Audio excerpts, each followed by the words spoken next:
तमाम मुल्क को देखिए तो रियासत के साथ उनकी कशमकश रही, कोई ओहदा कबूल करने के लिए तैयार नहीं हुए, मुसलसल अपनी दावत देते रहे और अपना पैगाम पहुंचाते रहे, किसी दर्जे में किसी गलत फतवे पर दस्तखत करने के लिए तैयार नहीं हुए। दोनों तरह की रवायात मौजूद है। आप इंसानों को इंसान समझिए, उलमा को भी इंसान समझिए। उनमें वो भी होते हैं कि जो अपने हक को पेश करते हैं और उसकी बुनियाद के ऊपर अजीमत के साथ खड़े रहते हैं, वो भी होते हैं कि जो मुसालियत का रवैया इख्तियार कर लेते हैं। दोनों तरह के लोग हमेशा रहे हैं, इस ज़माने में भी इस तरह के लोग आपको मिल जाएंगे। वैसे बात यह है कि अगर इस्लाम एक तो क्यों हमेशा तारीख में मुसलमान दूसरे ममालिक पे प्रीएम्प्टिव स्ट्राइक करके उन्हें दो ऑप्शंस देते थे, या जंग कर लो या इस्लाम कबूल कर लो, और जंग को हारने की सूरत में उन्हें ज़िम्मी बनकर जजिया देना पड़ता था। रोम, ईरान, इराक, शाम, हिंदुस्तान, हर जगह मुसलमानों ने प्रीएम्प्टिव स्ट्राइक क्यों की? मेरा तो ख्याल ये है कि तारीखी तौर पर भी बात ठीक नहीं है। इसके दो हिस्से हैं। एक हिस्सा वो है जिसकी तरफ मैं पहले इशारा कर चुका, जिसमें रिसालत में आप सल्लल्लाहु अलैहि वसल्लम आपके सहाबा ने खुदा के कानून को नाफिज किया है, और खुदा का कानून रसूलों से मुतल्लिक है। जब किसी कौम या अक़वाम पर अल्लाह के रसूलों की तरफ से हुज्जत तमाम हो जाती है तो अज़ाब के तौर पर अल्लाह ताला उसको महकूमी में डाल देते हैं। एक बिल्कुल अलग कानून है, वो बाय किराम के साथ मुतल्लक था, उन्हीं के साथ। गांधी साहब, इन तमाम ममालिक के लोगों पर जो इन तमाम ममालिक में जो लोग रहते थे उन पर हुज्जत कैसे वाज़े हो गई थी? वहाँ तो तक अभी मुसलमान पहुँचे ही नहीं थे। बिल्कुल हुई। रिसालत में आप सल्लल्लाहु अलैहि वसल्लम ने 3 अदवार में इत्माम हुज्जत किया है। पहले मक्के में एक लंबा अरसा बसर किया और उन पर इत्माम हुज्जत किया, फिर उनके लिए खुदा के अज़ाब का फैसला हुआ, फिर उसके बाद यसरब में तशरीफ़ लाए, वहाँ अहले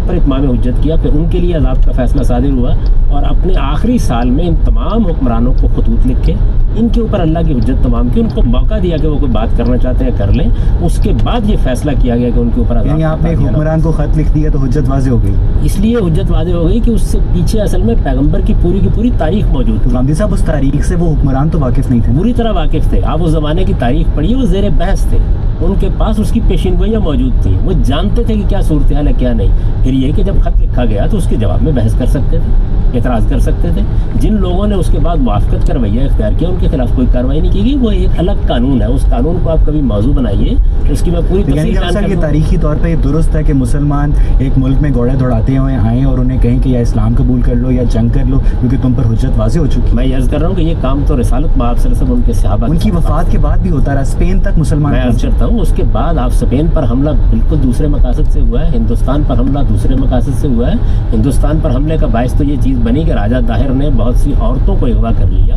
उनको छुड़ाने के लिए बार बार कहा गया, जब वो इसके लिए राज़ी नहीं हुआ तब मुसलमान। मॉडर्न हिस्टोरियंस इसको सिर्फ फसाना करार देते हैं, इसका कोई ठोस हमें क्या कहते हैं शवाहिद नहीं मिल सके इसके। देखिए बात ये है कि मुसलमानों की तारीख में तो यही बात लिखी हुई है ना, अगर दूसरे हिस्टोरियंस को और वजह दरियाफ्त कर ली है तो उस पर भी इंपीरियलिज्म। अच्छा, फर्ज कर लिए यही बात है तो इसकी कोई जिम्मेदारी तो सहाबा कराम पर उस पर आयद नहीं होती। वो ज़माना मुसलमानों पर तो होती है ना।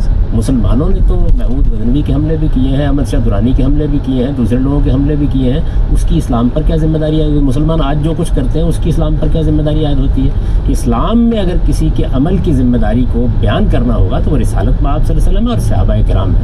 उन्होंने खुदाई कानून का निफाज किया है और उस कानून का कोई ताल्लुक हमारे साथ नहीं है, ना आज ये इस्लाम का कोई कानून है।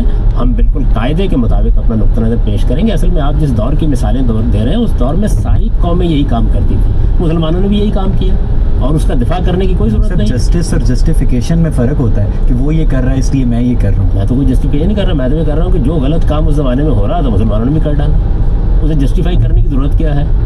जो काम सहाबा किराम ने किया है वो एक खुदाई कानून के मुताबिक किया है, उसकी मुझे वजह भी आपको बतानी है और उसको कुरान ने खुद बयान कर दिया है। उसके बाद मुसलमानों की एक बड़ी ताकत कायम हो गई, मुसलमानों ने एक सुपर पावर की हैसियत इख्तियार कर ली। और आप जानते हैं कि सुपर पावर्स को अखलाकी हुदूद का पाबंद रखना बहुत मुश्किल काम होता है। उसमें जायज़ हमले भी हुए, उसमें नाजायज़ हमले भी हुए। हिंदुस्तान पर महमूद गजनवी के हमलों का क्या जवाब था? मुगलों के हमले का क्या जवाब था?